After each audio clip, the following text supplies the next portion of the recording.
का और वीर जनशक्ति पार्टी के जो भी सपोर्टर्स हैं, जो कि हमारा उत्साह वर्धन के लिए आए हैं, उन सभी को मुझे आदेश हुआ है कि 3:15 पे हमको शुरू करना है अपने कार्यक्रम को। उससे पहले जो हमारी पार्टी के पदाधिकारीगण हैं उनके बारे में मैं आपको कुछ बताना चाहता हूँ। आप मेरे राइट से देखेंगे इंदू जी एक हमारा बहुत बड़ा नाम है हमारे समाज में। इंदू जी एक बार खड़ी हो गए, जो हमारी प्रवक्ता के रूप में भी जनशक्ति पार्टी को ज्वाइन की है। हमारे एच.एन. शर्मा जी भाई साहब, इनका कोई भी परिचय देने की जरूरत नहीं है, सभी लोग उनको जानते हैं। हमारे पूर्व प्रधानमंत्री जी स्वर्गीय चंद्रशेखर जी के साथ में उन्होंने बहुत बड़ा सलाहकार के रूप में समय दिया था, और साथ ही साथ देव गौड़ा जी को भी उन्होंने हिंदी सिखाने का काम किया था। मुझको पता लगा, बहुत ही बड़ी बात है। वो हमारे मार्गदर्शक हैं। विपिन गुप्ता जी भी हमारे मार्गदर्शक हैं, एक बड़े मीडिया हाउस को चलाते हैं, नेशनल एक्सप्रेस को, तथा मेरे छोटे भाई के रूप में हमेशा मुझको सलाह देते रहते हैं और जिस पर मैं अमल करता हूँ। मेरे साथ में R.K. त्रिवेदी जी हैं, जो कि उत्तर प्रदेश के झांसी से आए हैं, तथा हमारे उत्तर प्रदेश के पूर्वी उत्तर प्रदेश की कमान संभालने के लिए तत्पर हैं और मेरे साथ जुड़े हुए हैं। साथ में C.A. तुरकिया जी एक बहुत बड़े चार्टर्ड अकाउंटेंट हैं, मुंबई से आए हैं। बड़ी कंपनी है, लगभग 300 के करीब CA इनके अंडर में काम करते हैं। वो भी हमारे साथ में आए हुए हैं और पार्टी के संरक्षक के रूप में मुझको मार्गदर्शन देते हैं।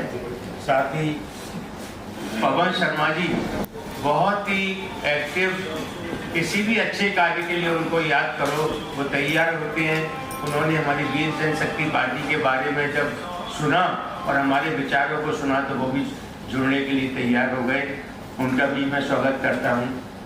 साथ ही सुकृति जी जैन, ये कटनी से आए हैं, पूर्व विधायक हैं, पहले भाजपा में विधायक रह चुके हैं, अभी भी भाजपा में थे, पर उन्होंने हमारे विचारों को सुन करके वीर जनशक्ति पार्टी ज्वाइन करने का मन बनाया है। हम सपोर्ट कीजिए। मैं उनका भी बहुत स्वागत करता हूँ। यहाँ पर चेयर नहीं है, नहीं तो हमारे प्रद्युमन जैन जी आए हुए हैं ऋषभ बिहार से, क्योंकि चेयर की कमी है। कोई बात नहीं, तो उनका भी बहुत स्वागत, हमारी कमेटी में है वो। और साथ ही साथ सुदेश जैन जी, जो कि दिल्ली के संयोजक बने हैं, हम उनका भी बहुत बहुत स्वागत करते हैं। और अभी दिल्ली का अध्यक्ष का हमको चुनाव करना है, पर संयोजक का हमने कर दिया है। बहुत ही एक्टिव कार्यकर्ता है और सभी इनको नेताजी के नाम से जानते हैं। यमुना पार में यहाँ काफ़ी हमारे लोग हैं।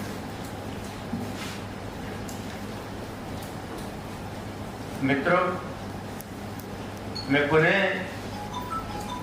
औपचारिक रूप से नहीं, अनौपचारिक रूप से भी, तो कैसे भी मानिए, अब आप सभी लोगों का बहुत बहुत स्वागत करता हूँ। और आप सभी को बताना चाहता हूँ, आप लोगों के मन में होगा कि जब देश के अंदर इतनी सारी पार्टियां हैं तो एक और नई पार्टी की जरूरत क्यों पड़ी।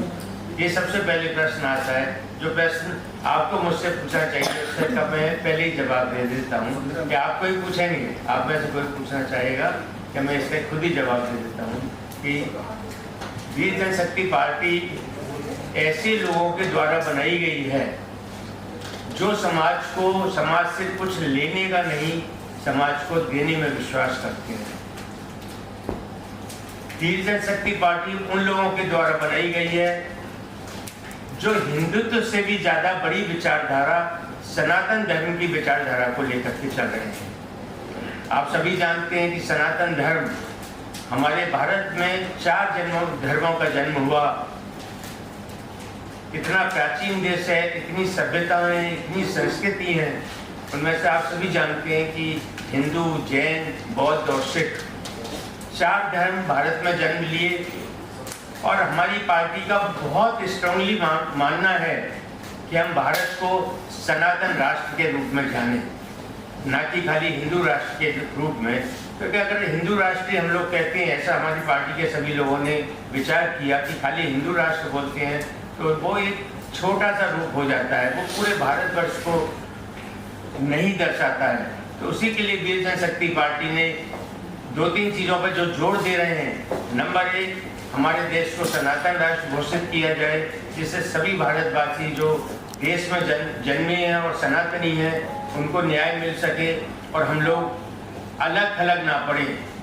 जैसे मैं जैन हूँ, अगर मुझको लगेगा कि हिंदू राष्ट्र ही है खाली, तो हमको लगेगा कि हम जैन कहाँ गए फिर। इसलिए सनातन राष्ट्र की हम लोगों ने नींव रखी है और इसको बहुत जोरों से हम पूरे देश में प्रचारित करेंगे। दूसरा, हम लोगों ने बहुत बड़ा मन में विश्वास बनाया है कि हमको, और जिसके लिए हम कटिबद्ध भी हैं और वचनबद्ध भी हैं, कि हम सभी लोगों को समृद्ध बनाएंगे। परिवार में कोई एक समृद्ध बनता है तो पूरे परिवार का भला हो जाता है। और हमारी पार्टी का मन है कि हम ऐसी योजनाएं लेकर के आ रहे हैं जिससे कि लोग नौकरी लेने वाले नहीं, नौकरी देने वाले बने।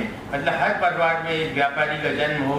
और ऐसी हमने 2-3 कोर्सेज डिजाइन करवाए हैं, IIM अहमदाबाद से भी डिजाइन करवाए हैं, जिसके हमारे तुरकिया जी जिसको लीड कर रहे हैं उस काम के लिए, तुरकिया जी भी उसके बारे में बताएंगे कि कैसे हम लोग बच्चों को समृद्ध बनाएंगे। क्योंकि जब भी कोई भी बच्चा पढ़ के निकलता है उसके सामने 2 ही विकल्प होते हैं, या तो वो नौकरी करे या फिर व्यापारी बने। तो ज़्यादातर लोग जिनके पास में ज़्यादा संसाधन नहीं होते हैं वो नौकरी के लिए सोचा करते हैं। हम लोगों ने उसके उलट ये सोचा है कि वो जब निकले उससे पहले हम उनको ऐसा कोर्स करा दें जिससे कि वो नौकरी लेने वाले नहीं, नौकरी देने वाले बने, अर्थात व्यापारी बने। ये दूसरा हम लोगों का बहुत बड़ा है। तीसरा, MSME सेक्टर में इतनी बड़ी गुंजाइश है हमको काम करने की, माइक्रो लेवल पर, स्मॉल लेवल पर, मीडियम लेवल पर, उसको भी हम लोगों को बहुत तेजी के साथ में काम को करना है। इसके लिए हम लोगों ने प्लान किया है। चौथी जो बहुत बड़ी प्लानिंग है जिससे हमारा देश समृद्ध बनेगा, क्योंकि हमारा जो मैंने 3 पहली बात बोली, उसके बाद चौथी जो बात है वो समृद्धि पे बहुत ज़्यादा जोर है। समृद्ध हम लोग कैसे बनेंगे? समृद्ध एक ही तरीके से बनेंगे कि जब हमारे देश के हर एक व्यक्ति का विकास हो। अगर हर व्यक्ति का विकास होगा तो डेफिनेटली हम लोग समृद्ध बन जाएंगे। उसके लिए हमने गाँव के लिए भी, मैंने पढ़ा था गांधी जी की जो ग्राम स्वराज की संकल्पना थी, उसको मैंने बहुत अच्छे से पढ़ा और मैं गांव-गांव जाकर के उसको बोलता भी हूँ। और देश के जो किसान समन्वय समूह करके संस्था है, इसमें 117 संगठन है, उसमें मैं जाकर के कभी वर्धा में, कभी कोटा में, कभी दूसरी जगह पे जाकर के मैं उसमें काफ़ी बोलता हूँ ग्राम स्वराज की। तो वही कल्पना हम लोग गाँव के अंदर लाना चाहते हैं। वो कल्पना मैं शॉर्ट में बता देता हूँ। जैसे किसी गांव में 30-40 हज़ार लोग हैं, 2-3 गांव में मिल करके, तो वो लोग मिल करके हम लोग उनको बताएंगे कि आप कौन सा काम करो। कोई आदमी बेसन का उत्पादन करे, चना तो सभी जगह होते ही है, कोई अगरबत्ती बनाए, कोई साबुन बनाए, और वो लोग सब एक दूसरे से खरीदेंगे। तो हमने जो चीज़ें की हैं, और 2 गाँव में हमने मॉडल चालू भी कर दिया इस चीज़ को, जो बहुत ही सफल हो रहा है हम लोगों का। तो उसी को हम लोग पूरे देश में फैलाएंगे। और मुझे लगता है कि इन छोटे छोटे कामों से, हालांकि मंजिल बहुत लंबी है, कभी भी आप सभी सोच सकते हैं कि जब नई पार्टी बनती है तो एक बहुत छोटा सा होता है। आज मैं अपनी पत्नी के साथ आ रहा था कार में कि अभी तो हमारी पार्टी के पास में बच्चे का जन्म हुआ है, उसके लिए अभी तो कपड़े भी खरीदनी है, उसके लिए हमको सभी चीज़ें खरीदनी है, खेलने का सामान भी लेना है। उसी तरह से मैं आप सभी लोगों के शुभकामनाएं भी चाहूँगा कि सभी लोग इस पार्टी को आशीर्वाद भी दें, शुभकामनाएं भी दें। किसी भी पार्टी का जब विलय होता है तो व्यक्ति जो उसका अध्यक्ष होता है बड़ा इम्पोर्टेंट होता है। डॉक्टर मणि जी जैन से मैं बहुत दिनों से प्रभावित हूँ और ये निष्पक्ष बात करते हैं। हर जगह 2 बातें उसको ध्यान देना चाहिए, पक्ष विपक्ष, लेकिन एक निष्पक्ष भी होता है। तो ये हमेशा किसी भी इशू पर हमने बात किया है तो ये निष्पक्ष बात करते हैं। आज देश के सामने समस्या ये है कि हम निष्पक्ष बात करने में चूक जाते हैं। आप बताइए कि हिंदुस्तान इतने दिनों से आजाद है और इतने दिनों के आजाद के बाद कश्मीर के जो पंडित हैं वो अभी भी दर-दर ठोकर खा रहे हैं और अपने घर में आज भी जाने के लिए तरस रहे हैं। आज भी उनकी प्रॉपर्टियां कश्मीर में पड़ी हुई है, जबकि देश इतने दिनों से आजाद हो गया है। सब एक ही बिरादरी के हैं। हमारा भी नेशनल एक्सप्रेस दैनिक समाचार पत्र 43 साल से ये दिल्ली से स्टार्ट किया था, विठल भाई पटेल हाउस से। और मीडिया के होने के नाते सार्वजनिक रूप से किसी पॉलिटिकल पार्टी में पहली बार, वैसे तो हमने देश के दो बड़े नेताओं के साथ उनके सानिध्य में काम किया है। अभी हमारे बड़े भाई साहब शर्मा जी ने नाम लिया लोकनायक जयप्रकाश नारायण जी का। मैं जयप्रकाश जी के साथ संपूर्ण क्रांति आंदोलन कार्यालय में सचिव था 1977 में, और फिर चौधरी चरण सिंह जी के साथ 3 साल 1981 तक विठल भाई पटेल हाउस में ही कार्यालय सेवारत था। 1981 से हम मीडिया में आए और प्रेस क्लब से मेरा बहुत करीबी नाता है। मैं 78 से यहाँ प्रेस का मेंबर था। अभी मेरा बेटा है और सभी लोग जितने लहरी जी हैं या जो भी हैं, जितने मैंने वैदिक जी का कार्यक्रम यहीं पर श्रद्धांजलि यहीं इसी सीट पर बैठा था। डॉक्टर वेद प्रताप वैदिक जी का भी आशीर्वाद मणि जैन जी को मिला। तो मणि जैन जी हमारे नवीन जैन के भाई हैं, संगीतकार, सबको पता है आप लोगों को। अन्ना हजारे जी के साथ आपका बहुत, क्योंकि मैं थोड़ा सा परिचय इसलिए दे रहा हूँ कि अपना परिचय खुद नहीं दे सकते, उसमें आपकी प्रशंसा होती है, इसलिए मैंने इतना थोड़ा सा परिचय आप लोगों के सामने। तो अन्ना हजारे जी जब भी आते थे दिल्ली में तो आपकी गाड़ी से ही एयरपोर्ट में और इनके सारे कार्यक्रम ऑर्गेनाइज किए किसानों के लिए। जैसा इन्होंने खुद बताया, बहुत सारे इन्होंने कार्यक्रम किसानों की लड़ाइयाँ लड़ी और बहुत ही ये पाक साफ, इनका एक साफ सुथरा जीवन है। इसलिए हम लोग और शर्मा जी इनकी इस पार्टी में राष्ट्रीय सलाहकार के रूप में, मतलब मैं बता दूं, मैंने जब 1999 में महेश योगी जी ने अजय भारत पार्टी बनाई थी तभी। हमारे जैन लोग सब बिजनेसमैन हैं, हमारे बच्चे लोग भी बिजनेस ही करते हैं नौकरी करने के बदले। तो मेरा एक स्लोगन है कि नौकरी छोड़ो, बिजनेस शुरू करो। जो बिजनेस शुरू करोगे तो एक नौकरी की जगह खाली होगी और आप जब बिजनेस शुरू करें तो दूसरे 2 आदमी को एम्प्लॉयमेंट देंगे। लेकिन एक आदमी जब नौकरी छोड़ के बिजनेस शुरू करता है तो 3 से 4 जॉब नया क्रिएट होता है। अभी करें तो किस तरह से करें, अगर कोई भी बिजनेस करना है तो हर एक जब बच्चा पढ़ता है स्कूल लेवल पे या कॉलेज लेवल पे, उसका एक ड्रीम होता है कि मैं कुछ करूँ। तो उसको जो चीज़ में लैकिंग होती है, जबरदस्त जो ज़्यादा से ज़्यादा लैकिंग होती है, वो बिजनेस उसको करना चाहिए। वो बिजनेस करने के लिए बहुत सारे कोर्सेज अवेलेबल हैं। जैसे हमारे गुजरात में entrepreneurship development institute of India है, जो एसएससी के बाद वैकेशन कोर्स चलाती है और एंटरप्रेन्योर को तैयार करती है, बिजनेसमैन को तैयार करती है। फिर बाद में वो लोगों ने सोचा कि अभी ये तो हम वैकेशन कोर्स ही चलाते 10 दिन या एक महीने का, उसके बदले हम अगर ज़्यादा डिटेल्स में जावे तो they introduce 1 year course and 3 year course.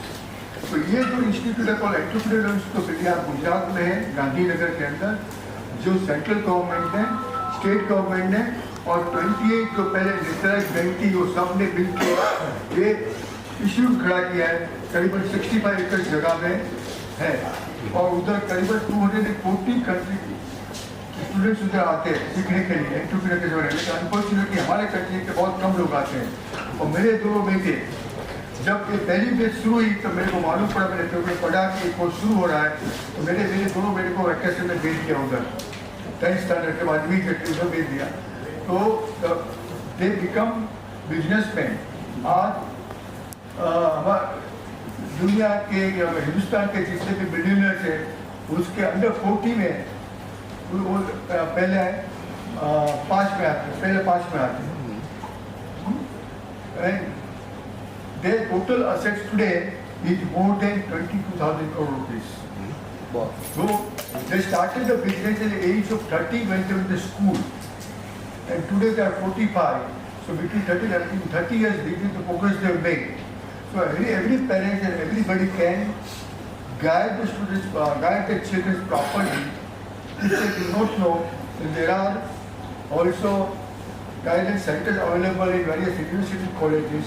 And if they don't, still they don't know, then they call Institute of Development of India. If you go on the website, EDI, you type EDII, then you will get all contacts over there and you can contact them and start your courses over there. Or still if you do not know, you can contact me through Manindra Jain. My name is Mahendra Turukia. My telephone number is note down 9137763959. और मेरा एक व्यवसाय है, वो भी मैं online काम करता हूँ। कोई भी स्टूडेंट्स आता है मेरे पास जो बिजनेस शुरू करना चाहता है, उसको मैं हैंड गाइडेंस पूरे बिगिनिंग से जब तक वो सेटल नहीं हो जाए तब तक मैं उसको गाइड करता रहता हूँ कि हाउ बिजनेस कैसे शुरू करने का, क्या क्या कंप्लायंस करने का। देखिए,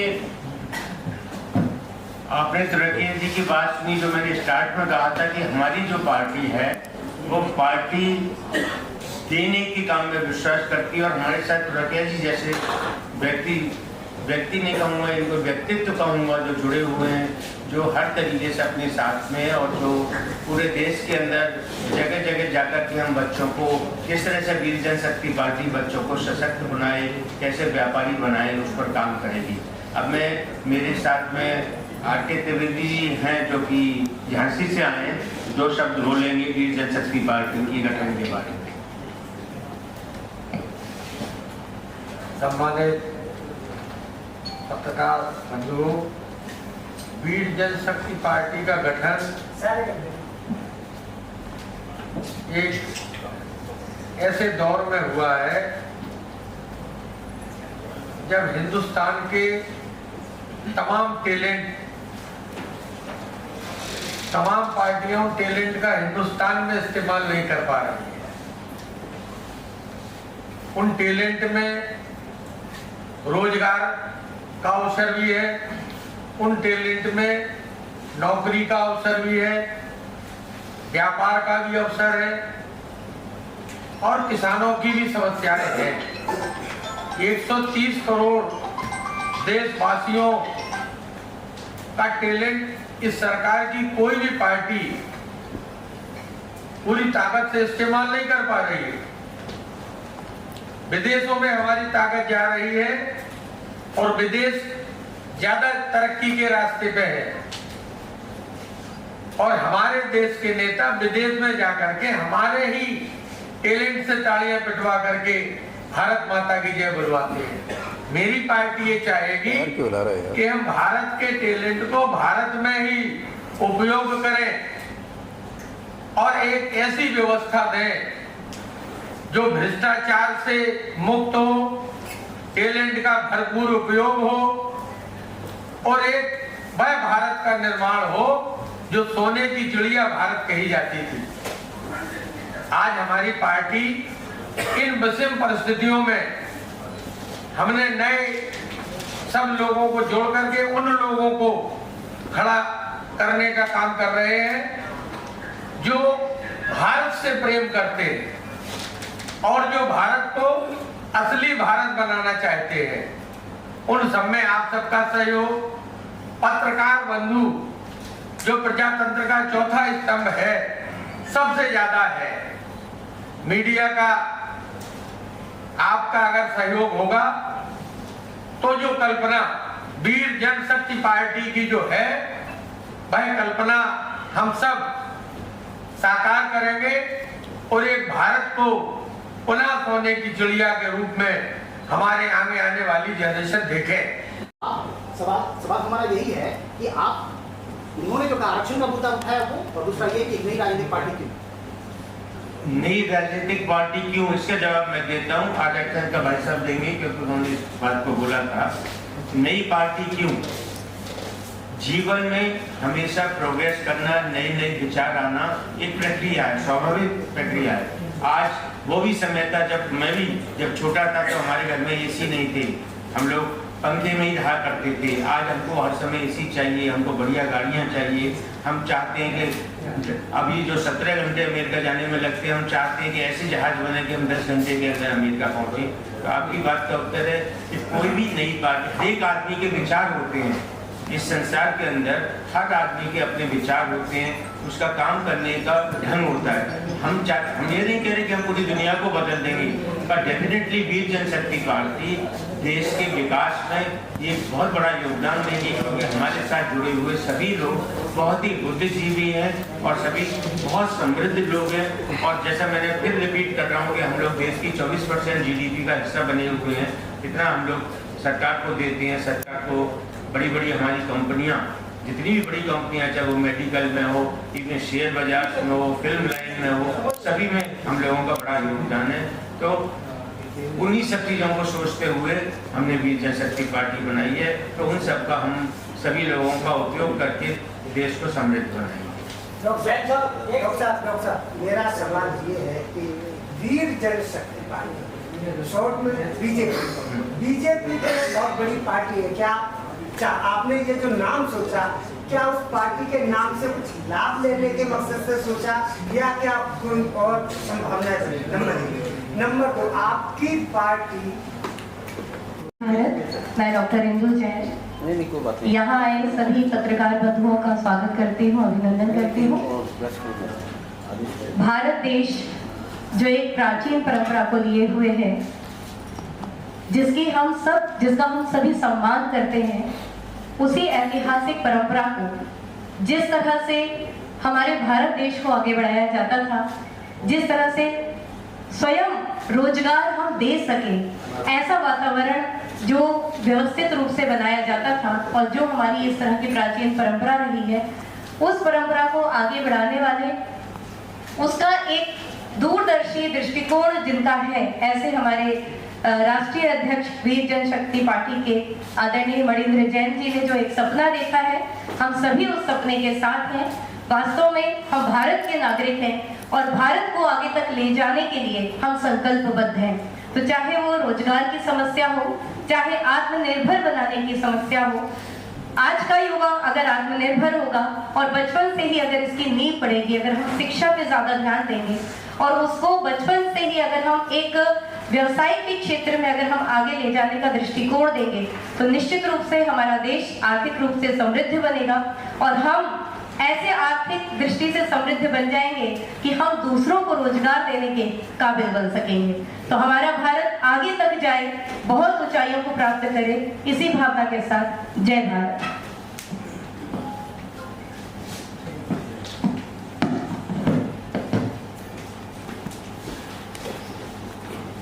हमारे दो वक्त और एक मिनट बोलेंगे, उसके बाद आपके जो भी प्रश्न होंगे हम उनका उत्तर देंगे।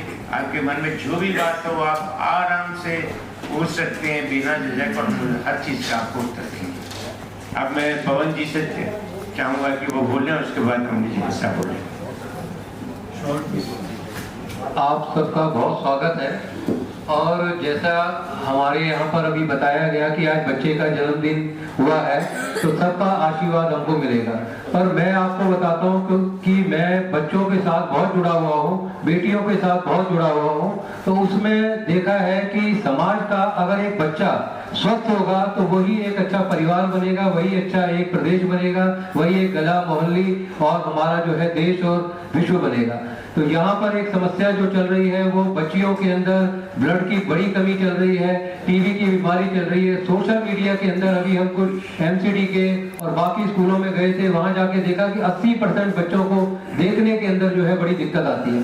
तो हम लोग रोजगार तो दे पाएंगे पर क्या वो समृद्ध हो पाएंगे? हमने देखा है कई बार कि डिप्रेशन के शिकार में बड़े बड़े युवा IIT के IIM से पढ़े हुए वो ऐसे चीज में चले जाते हैं, नशे में चले जाते हैं। तो हमें समाज को एक दिशा भी देनी है, समाज को एक तरक्की भी देनी है और वो देखना है क्या वो सुशासन की तरफ जा रही है, क्या वो एक गांव शहर को मजबूत बना रहा है। क्योंकि ऐसा नहीं है कि ये भारत हम आज बनाने चले हैं, इसकी जैसा भाई साहब ने बताया ये एक सनातन पद्धति हजारों साल से चलती आ रही है। तो उसी पद्धति को हमने कायम करना है, विदेश से नहीं सीखना। आज इस मंच से हम यही प्रयास करके चलेंगे। और भाई साहब मनिंद्र जी ने जो बीड़ा उठाया है, जो वीर शक्ति की उन्होंने ये काम किया है, उस महावीर के लिए हम लोग जो है आगे बढ़ेंगे। यही मेरे दो शब्द हैं। धन्यवाद। मैं जिंदगी भर कभी बैठा ही नहीं था। मैं सुकीर्ति जैन, एक्स MLA हूँ, बीजेपी से विधायक था मैं। जब से बीजेपी का गठन हुआ तब से आज तक और आज के बाद भी जनशक्ति पार्टी ने एक जिस उम्मीद के साथ में वहां समर्पण के साथ में काम किया, स्वरूप बदलता चला गया। आज वीर जनशक्ति पार्टी में जो योजनाकार बैठे हुए हैं, जिनके मन में इच्छा शक्ति है कि हम कुछ अच्छा करेंगे, वो आज इस प्लेटफॉर्म के अंतर्गत आए हैं। हम भी चाहते हैं कि आने वाले समय में इस देश का युवा याचक नहीं लायक बने। 1000 रुपये महीना, 2000 रुपये महीना, 8000 जो बनाया था कुछ वर्षों के लिए बनाया। हम मान लीजिए कि आरक्षण हो, जैसे कि लालू प्रसाद जी हैं, जिस समय वो गरीब थे उस समय तो आरक्षण के अधिकारी थे, लेकिन अब तो मुख्यमंत्री हो गए, उनके लड़के समृद्ध हो गए, तो जब समृद्ध हो गए तो आरक्षण के बाद उनको आरक्षण चाहिए। इसी तरह से हर जगह किया है कि आरक्षण का मतलब ये करने की, जैसे कि अगर कोई ब्राह्मण का लड़का है, अगर कोई मान लीजिए कि जैन धर्म का है, अगर वो गरीब है तो इन्होंने कहा ना गरीब की मदद करेंगे। अभी इन्होंने अध्यक्ष ने कहा कि मैं अपना कंपनी चला रहा हूँ और चलाएंगे ताकि गरीबों को भी मदद हो। तो जहाँ तक गरीबी का सवाल है, वो आरक्षण जो अमीर और गरीब जात दो है, एक अमीर और एक गरीब, दूसरे जात पर अगर होगा कहीं कभी होगा।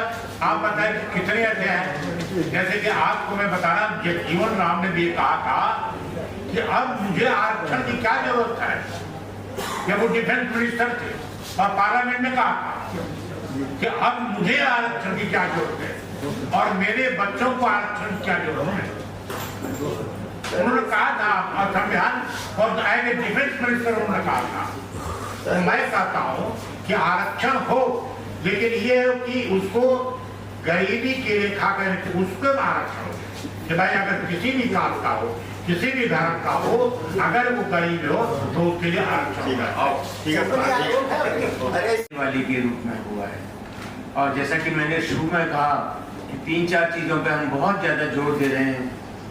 सनातन धर्म पर, किसानों के लिए गांव-गांव में हम लोग ग्राम स्वराज के ऊपर काम करने की, जैसे छोटे छोटे उद्योग लगा करके MSME के माध्यम से उनका जीवन हम अच्छा बना सकें। और तीसरी चीज जो मैंने कहा कि लेवल नेक्स्ट, हर कोई जीवन में चाहता है कि वो अगले लेवल पर पहुंचे। तो ऐसे सभी बच्चों के लिए, युवाओं के लिए, क्योंकि जब घर में समृद्ध होगा, जहाँ बेरोजगारी होती है वहाँ पर आप समझ लो कि जितने क्राइम होते हैं या जो भी गलत बातें उससे वो होती हैं। और जब आदमी काम में लगा रहता है, आज हम लोगों के पास जो यहाँ बैठे हुए हैं 1 मिनट की फुर्सत नहीं होती है। मैं स्वयं देश की 15-16 बड़ी संस्थाओं के साथ जुड़ा हुआ हूँ। एशियन अरब चैम्बर का 53 कंट्रीज का चेयरमैन भी हूँ, महासमिति का राष्ट्रीय अध्यक्ष भी हूँ अपने जैन समाज का।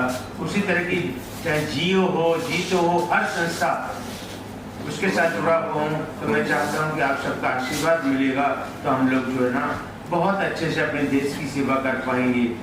तथा मैं हमारी पार्टी में एक और चीज़ मैं बताना चाहता हूँ कि हम किसी के विरोध में नहीं हैं। हम चाहे वो भाजपा हो, कांग्रेस हो या और कोई सी भी पार्टी हो, हमारा सबके साथ में तालमेल बनेगा, क्योंकि हमारा व्यापक उद्देश्य भारत को समर्थ बनाना है। अब मैं चाहूँगा कि प्रद्युमन जी हमारे साथ जुड़े हुए हो, मंच में नहीं बैठ पा रहे, साथ ही साथ सुदेश जी एक बार फिर खड़े हो जाइए, जो अपने दिल्ली के संयोजक बने हैं हमारे सुदेश जैन जी, उनको भी 1 मिनट के लिए आइए, यहाँ सामने आइए। प्रद्युमन जी एक तथा बताया कि ऑटो रिक्शा सबको अपनी मंजिल पे पहुंचाता है। इतना अच्छा हमको सिंबल मिला है, पार्टी का इतना अच्छा नाम हम लोगों को मिला है, तो उन सभी चीज़ों के लिए मैं पुनः धन्यवाद करता हूँ। आप कुछ बोलना चाहेंगे? कश्मीर से हमारे कोई बंधु आए हैं, कोई चलिए अभी हम लोग साहब ये बताइएगा जी जी अगर आपकी स्थिति खत्म हुई तो पूछ लें। जी जी ये आपने ऑटो वाला जो आपका निशान है, जैसे ऑटो ओला उबर के साथ अटैच है, तो किसी पार्टी के साथ भी कोई अटैचमेंट है आपका ओला उबर की तरह? नहीं, हमारा किसी भी पार्टी के नहीं है। मैंने आपको बताया ना, अभी तो बच्चे का हमारा नया बच्चा जन्म लिया है। अगर ऐसा लगेगा हमको कि कोई हमारी साथ में, हमारी विचारधारा के साथ में कोई चलना चाहता है और हमसे मिलना चाहता है, तो हम लोग जरूर विचार करेंगे, लेकिन उसका उद्देश्य कि हो कि हम सभी लोग समर्थ बने, हम ही लोग सशक्त बने। और जैसे मैं बात की बात जोड़ दे रहा हूँ समृद्धि पर, अगर आपकी समृद्धि नहीं है, आपके ऊपर देखिए कितने लोगों का भार होता है, आपकी पत्नी होती है, आपके बच्चे होते हैं, सबके सब लोग होते हैं। तो अगर आप समृद्ध बनेंगे तो पूरा परिवार समृद्ध बनेगा, ऐसा हमारा मानना है। विधानसभा में कितनी सीटों पे लड़ाएंगे आप? और क्या मुस्लिम समाज को भी आप जोड़ेंगे अपनी पार्टी से, क्योंकि अभी कोई दिखाई नहीं दे रहा? जी जी, क्योंकि 12-13% मुस्लिम समाज है दिल्ली में। जी देश में धर्मों की जो जन्म हुआ है उसमें से तो कोई प्रतिनिधि नहीं, अभी हम लोगों ने किसी को बुलाया नहीं है उस बारे में। हमारे साथ सभी लोग आने को तैयार हैं और चार धर्मों का जन्म भारत में हुआ है, आप सभी लोग जानते हैं, जिसमें से 2 धर्म के लोग तो यहाँ बैठे हुए हैं, बाकी को अभी हमने बुलाया नहीं, लेकिन सभी लोग हमारे साथ में जुड़ेंगे। और मैं भाई साहब ने अभी कुछ पूछा था,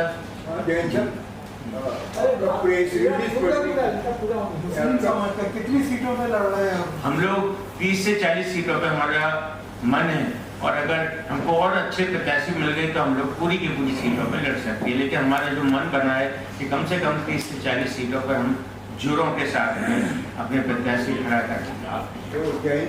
आपका press release, I go through your press release very well, fine. Party चलाने के लिए पैसा चाहिए, what is your source of fund? First and second, mobilise करने के लिए आपने जो प्रत्याशी को रखी है उनका कैटेगरी कैसे आप मतलब ये किए हैं, आइडेंटिफाई किए कि he is the person, she is the person able to win? That is right. I agree with you what you are asking. हमने जो सोर्स ऑफ फंड पे मैं जवाब देता हूँ कि हम लोगों के साथ जो जुड़े हुए लोग हैं, जैसे मैं बात की बात शुरू से ही बोल रहा हूँ, बहुत ही समृद्ध लोग हैं। और आज भी हम लोग उस समाज से हैं, जैन और वैश्य समाज से, जो कि देश के 24% GDP में हमारा योगदान है। अगर आपको पता हो, चाहे वो गौतम अदानी हो, चाहे हमारे तुरकिया जी हो, जब मैं अभी नाम नहीं लेना चाहता इस जगह से, सब लोग 24% जैन और वैश्य समाज हमारे देश को देता है, वो लोग अपने साथ जुड़ रहे हैं। मैंने अभी आपको तुरकिया जी का एग्जांपल दिया कि उनकी बेटी ने 6200 करोड़ में बेची और 3000 में खरीद ली, 3200 करोड़ रुपया तो उन्होंने, देखिए एक छोटा सा बच्चा भी 40 साल का है। तो एनी वेज तो हमें कोई फंड की दिक्कत नहीं है, हम पूरी ताकत से लड़ेंगे और अपने फंड से लड़ेंगे, हमको किसी की जरूरत नहीं पड़ेगी, ऐसा मुझे पूर्ण विश्वास है।